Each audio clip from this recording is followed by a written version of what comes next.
Բեմում կրկին երեխաներն են։ Արդեն 3-րդ տարին կրթության, գիտության, մշակույթի եւ սպորտի նախարարության աջակցությամբ Հույսի կամուրջ հասարակական կազմակերպությունը «Ապրել միասին, սովորել միասին» խորագրի ներքո Տավուշի մարզում իրականացնում է դպրոցական ներառական թատերախմբերի մարզային փառատոն։ Ինչա կարևոր սա, որպեսզի իրական ներառական միջավայր ստեղծվի մեր կրթական հաստատություններում։ Կազմակերպությունը տարիներ շարունակ ունեցել է այդ փորձը, որ թատրոնի միջոցով ոչ միայն հենց խաղացող երեխաների շրջանում է տեղի ունենում այդ ընկալումների փոփոխությունը միմյանց նկատմամբ, անկախ իրար ունեցած կարողությունների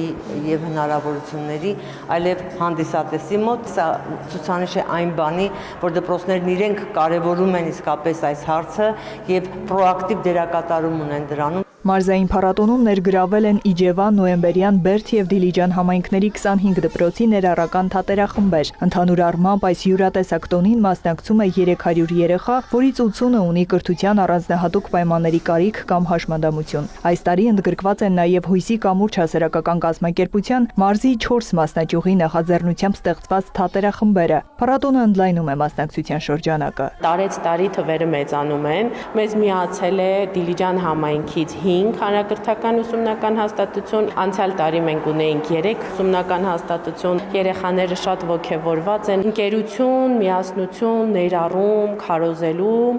ինչպես նաև երեխաների միջև հավասարությունը եւ կարողություններն ու հմտությունները զարգացնելու մեծ առիթ է սա։ Երեխաները 2-3 ամիս պատրաստվում են, զարգացնում են իրենց խոսքի հմտությունները։ Երեխաները իրենց գունեղ ներկայացումներով երկու օրը տոն դարձրին։ Ըստ պատասխանատուների փառատոնը կլինի շարունակական։ Նարեկ Ոսկանյան, Գայանե Թամամյան, Վահե Թամամյան, լուրեր։